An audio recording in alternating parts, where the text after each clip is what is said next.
আসসালামু আলাইকুম। মোল্লাবাড়ি কিচেন ব্লগের পক্ষ থেকে আপনাদের স্বাগতম।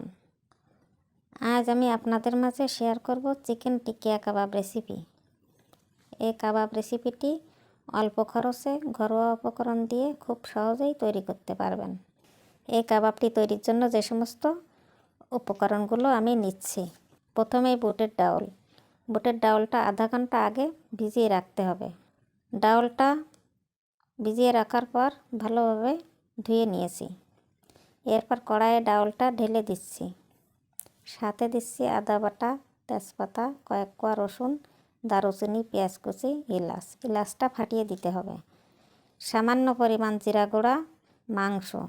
এরপর পরিমাণ মতো লবণ, পরিমাণ মতো পানি দিয়ে সেদ্ধ করতে বসিয়ে দিয়েছি।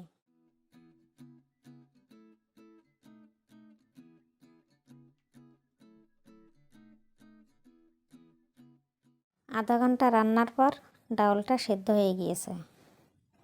এরপর ডাউলের ভেতর থেকে তেজপাতা, দারুচিনি, লবঙ্গ, এলাচ তুলে ফেলব। এবার ডাউলগুলো ভালো করে পেস্ট করে নিয়েছি। এবার এই পেস্ট করা ডাউলের ভিতর অ্যাড করছি ম্যাগি মশলা, বেসন হাফ কাপ পরিমাণ। আপনি চাইলে বেসনের পরিবর্তে টোস্টের গুঁড়াও দিতে পারেন। এটা দিতে হবে শুধু বাইন্ডিংয়ের জন্য। এরপর অ্যাড করছি মরিচ কুচি, ধনেপাতা কুচি, সামান্য হলুদ, পেঁয়াজ কুচি। ডিমের কুসুমটা ওঠাই রেখে সাদা অংশটা দিয়েছি।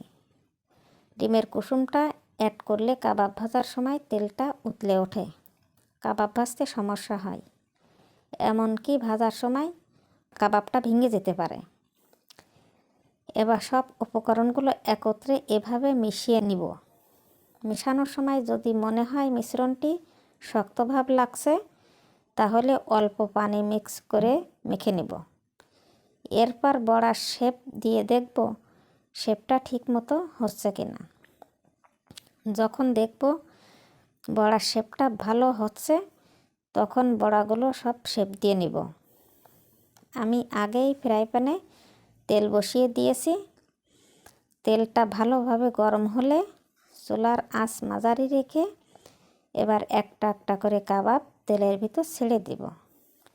কিছুক্ষণ এপিট ওপিট করে ভেজে নেওয়ার পর এরকম একটা কালার আসলে মনে করব কাবাবটা ভাজা হয়ে গিয়েছে।